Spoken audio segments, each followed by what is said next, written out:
আসসালামু আলাইকুম প্রিয় দিনী ভাই ও বোনেরা, আলহামদুলিল্লাহ, সমস্ত প্রশংসা সেই আল্লাহ রাব্বুল আলামিনের জন্য, যে আল্লাহ সুবহানাহু ওয়া তাআলা আমাকে আপনাকে সকলকে ভালো রেখেছে, ঈমান দিয়ে দুনিয়াতে পাঠিয়েছেন।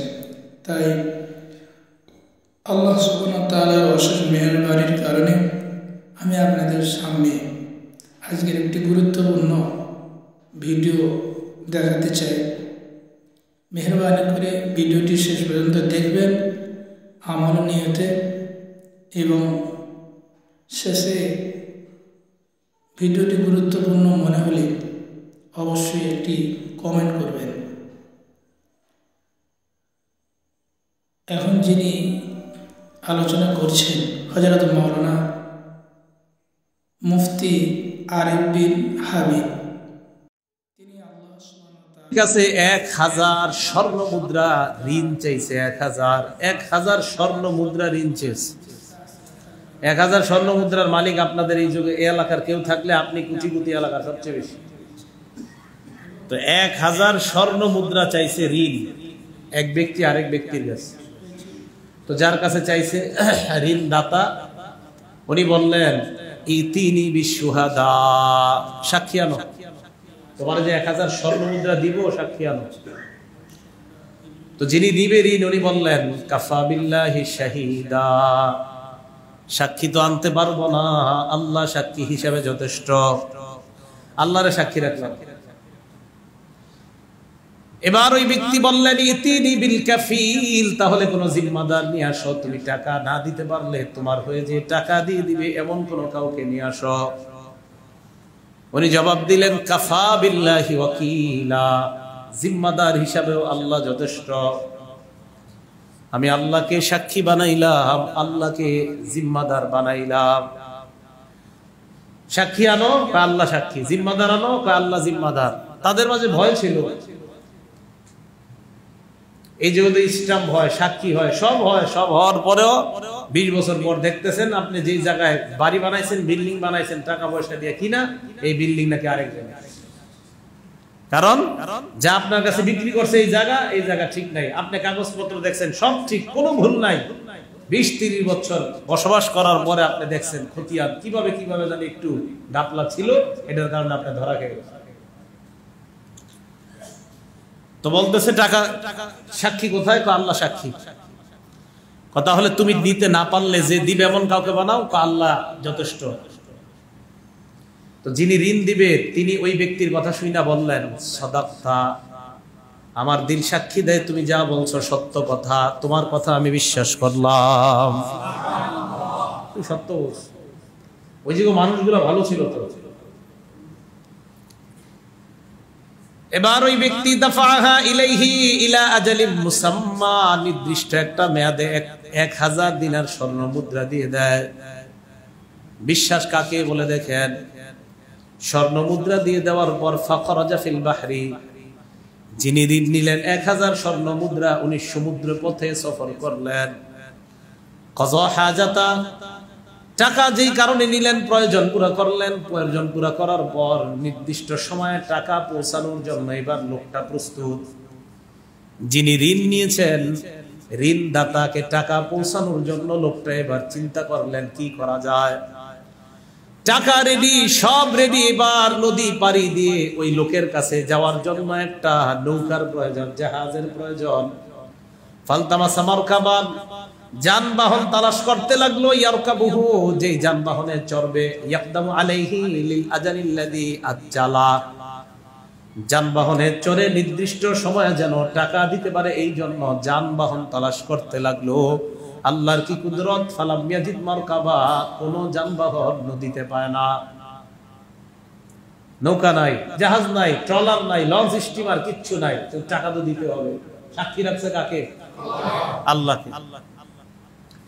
এবার ওই লোকটা দীর্ঘক্ষণ চিন্তা করার পর আখাযা খশাবাতান, একটা কাঠের টুকরা নেওয়ার পর না করাখা, কাঠটার ছিদ্র করছে, কাঠ নিস নেওয়ার পর কাঠের টুকরাটা ছিদ্র করছে।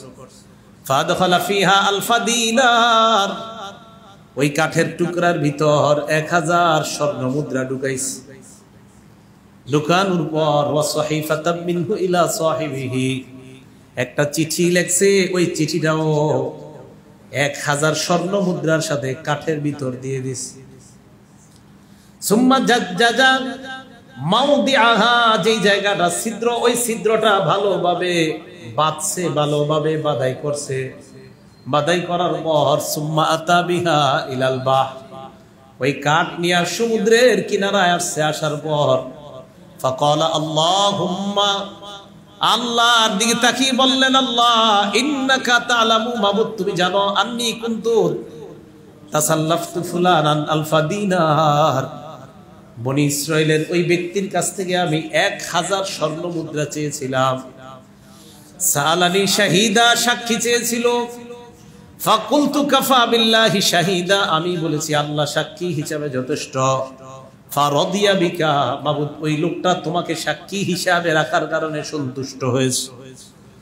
আমার কাছে জিম্মাদার চাওয়ার পর আমি বলেছিলাম কাফা বিল্লাহি ওয়াকিলা, মাবুদ আমি তোমাকে জিম্মাদার বানিয়েছিলাম। ফারাদিয়া বিকা, ওই লোকটা তোমাকে জিম্মাদার হিসাবে পেয়ে খুশি হয়ে গেছে। এবার আল্লাহর কাছে বলতে লাগলেন, আল্লাহ আজকে আমি জাহাতুয়ান আজিদা মারকাবা, একটা যানবাহনের জন্য, নৌকা টলারের জন্য প্রচুর চেষ্টা করলাম। ফালাম আকদির আলাইহি, যানবাহন খুঁজে পাইলাম না। মাবুদ তুমি তো জানো, তাই আমি আজকে অন্য চিন্তা না করে ইন্নী আস্তাউদিউকাহা, আমি তোমার উপর ভরসা রেখে, যেহেতু তোমাকে সাক্ষী রেখেছিলাম, তোমাকে জিম্মাদার বানাইছিলাম, আল্লাহ তোমার ভরসায় আমি এই কাঠের টুকরাটার ভিতর 1000 স্বর্ণ মুদ্রা আর আমার চিঠিটা, মাবুদ তোমার সাক্ষীতে আর তোমার জিম্মাদারিতে আমি নদীর মধ্যে ছেড়ে দিলাম। ফারামা বিহা ফিল বাহর, সমুদ্রে ছেড়ে দিয়েছে। সমুদ্রে ছাড়ার পর উনি বাড়িতে চলে গেছে। তো যেই লোক ঋণ দিয়েছে, ওই লোকটা কি করছে, খরজা ফিল বাহরি ইয়ামজুরু, উনিও সমুদ্রের তীরে আসছে, অপেক্ষা করতেছে কোন যানবাহন আসবে, মনে হয় ওই যানবাহনে করে আমার টাকা নিয়ে আসবে আমার ওই ভাই যিনি টাকা নিচ্ছে। দীর্ঘ সময় ঘোরাঘুরি করছে, করার পর দেখে কোনো যানবাহন নাই। হঠাৎ সমুদ্রের কিনারায় দেখছে একটা কাঠ বাসতে বাসতে আসছে। আখাযাতিল কাল খাশাবাতা হাতাবা, চিন্তা করলো এই কাঠটা যদি নিয়ে যাই বিবি রান্নার কাজে লাগবে। কাঠটা নিচে নেওয়ার পর বিবি কি গিয়ে বললো এটা রান্নার কাজে লাগবে। কাঠ ফেরে টুকরা বানাবে, লাকড়ি বানাবে, ওই লাকড়ি দিয়ে রান্না করবে, এই নিয়তে কাঠ যখন ফারছে, ফারার পর কাঠের ভিতর তাকায় দেখে 1000 স্বর্ণ মুদ্রার একটা চিঠি দেখা যায়। সহিহ বুখারীর বর্ণনা।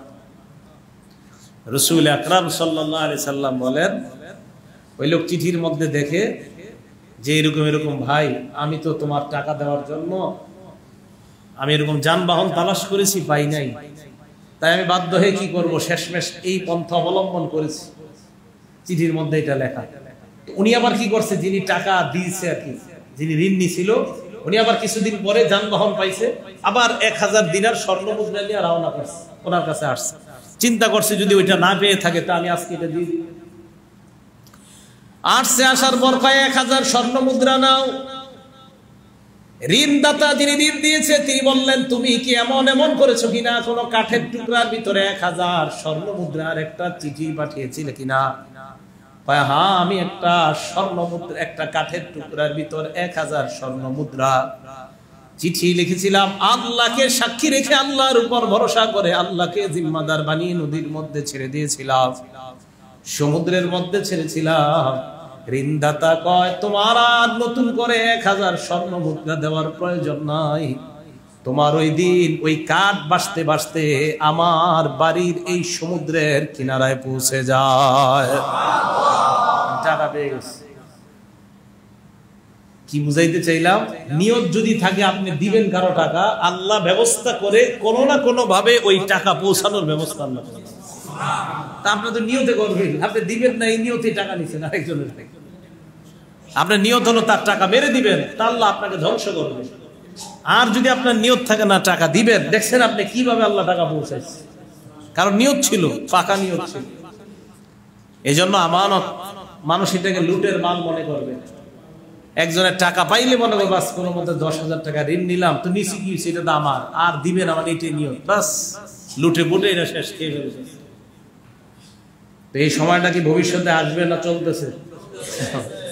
ওয়াল আমানাতু মাগনামা, আমানতকে মানুষ রূপের মালে পরিণত করবে।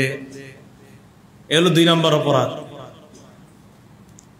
একটা কিতাব আছে নাম আস-সিলসিলাতুস সহিহা, এই কিতাবের 1739 নম্বর হাদিস। ক্বালা রাসূলুল্লাহ সাল্লাল্লাহু আলাইহি ওয়াসাল্লাম আউয়ালু মা তাফকিদুনা মিন দীনিকুম আল আমানা। আল্লাহ নবী বলেন, তোমরা তোমাদের ধর্মের মধ্যে সর্বপ্রথম যে জিনিসটা হারিয়ে ফেলবে এই জিনিসটার নাম হলো আমানত। তোমাদের ধর্মের মধ্যে সর্বপ্রথম যে জিনিসটা তোমরা হারিয়ে ফেলবে এটা হলো আমানত। মানুষ প্রচুর পরিমাণে আমানতের খেয়ানত করবে। মানুষ কোনোভাবে কারো কাছ থেকে কিছু নিতে পারলে মনে করবে এটা আমার, লুটে পুটে এটাকে খেয়ে শেষ করবে, বাস ওই ব্যক্তি কে সে সব ভুলে যাও। এলো 2 নম্বর অপরাধ। অপরাধ নাম্বার 3, যাকাতু মাগরামা, যাকাতকে মানুষ জরিমানা মনে করা হবে। মানে মনে করবে জাকাত দেওয়াটা এটা জরিমানা, মনে হয় আমার উপরে ধার্য। জরিমানা না, জাকাত আপনি দিবেন আরেকজনকে, এটা হক। তো মানুষ মনে করে এটা মনে হয় ঋণ, এটা মনে হয় আমার উপরে ঋণ, কোনো বোঝা না, আল্লাহ আপনাকে দিছে, এটার একটা অংশ নির্ধারণ করে দিছে, 40 ভাগের 1 ভাগ জাকাত দিবেন, এটা গরিবের হক, এটা গরিবের হক। তো মানুষ এটাকে মনে করবে আমার উপরে মনে হয় বাধ্যবাধকতা করা হচ্ছে। আল্লাহ পাক রব্বুল আলামিন পবিত্র কোরআনে বলেন, ইয়াউমা ইউহমা আলাইহা ফি নারি জাহান্নামা ফাতুকওয়া বিহা জিবাহুহুম ওয়া জুনুবুহুম হাদা মা কানাসতুম লিআনফুসিকুম ফাযুকু মা কুনতুম তাকনিজুন। আল্লাহ বলেন, আল্লাযীনা ইয়াকনিজুনা আয-যাহাবা ওয়াল ফিদ্দাতা ওয়া লা ইউনফিকুনাহা ফি সাবিলিল্লাহ ফাবাশশিরহুম বিআযাবিন আলীম। একটা সময় আসবে ইয়াকনিজুনা আয-যাহাবা, মানুষ স্বর্ণ, ওয়াল ফিদ্দা রূপা জমা করবে, ওয়া লা ইউনফিকুনাহা ফি সাবিলিল্লাহ, আল্লাহর রাস্তায় খরচ করবে না। ফাবাশশিরহুম বিআযাবিন আলীম, আল্লাহ বলেন তাদেরকে আপনি যন্ত্রণাদায়ক শাস্তির দুঃসংবাদ শোনায় দেন। এরপর কি কয় দেখেন, ইয়াউমা ইউহমা আলাইহা ফি নারি জাহান্নামা ফাতুকওয়া বিহা জিবাহুহুম। সূরা তাওবা 34-35 নম্বর আয়াত। আল্লাহ বলেন, ইয়াউমা ইউহমা আলাইহা ফি নারি জাহান্নাম ফাতুকওয়া বিহা জিবাহুহুম ওয়া জুনুবুহুম ওয়া যুহুরুহুম হাদা মা কানাসতুম লিআনফুসিকুম ফাযুকু মা কুনতুম তাকনিজুন। ইহমা আলাইহা ফি নারি জাহান্নাম, আপনার এই টাকা, আপনার স্বর্ণ রূপা সম্পদগুলা জাহান্নামের আগুনের মধ্যে গলানো হবে। গলানোর পর এই গলানো সম্পদ দিয়ে স্ত্রী বানাবে। স্ত্রী চিনেননি? লন্ডিতে স্ত্রী করেন না, স্ত্রী বানাবে। স্ত্রীর মতো বানানোর পর ফাতুকওয়া বিহা জিবাহুহুম ওয়া জুনুবুহুম ওয়া যুহুরুহুম, 1 নাম্বার আপনার কপালে সেক দেওয়া হবে। যাকাত দেয় না তাদের এই কপালে, প্রথমে কপালে। আগামীকাল লন্ডিতে যাবেন, যাওয়ার পরে দেখি একটু হাতটা রাখেন তো স্ত্রীর দিছে, তো এটা তো দুনিয়ার লন্ডি।